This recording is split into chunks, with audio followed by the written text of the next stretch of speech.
মানুষের জীবন বড়ই অদ্ভুত। নসিবে থাকলে সাবানে পা পিছলেও কোটিপতি হওয়া যায়।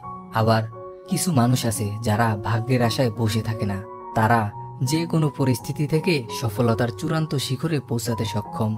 এই মুভিটি এরকমই একটি চমৎকার কাহিনী নিয়ে নির্মিত। মুভি শুরুতেই দেখা যায় যেই শাং তার বন্ধু বান্ধব আত্মীয় স্বজনের সাথে তার সকল ছবি পুড়িয়ে দিয়ে গলায় ফাঁস দিতে যাচ্ছে। যেই শাং যখনই ফাঁসির দড়িতে ঝুলে পড়বে, ঠিক তখনই কেউ একজন তার দরজায় নক করে। আসলে তার বাড়িওয়ালা তাকে ডাকছিল।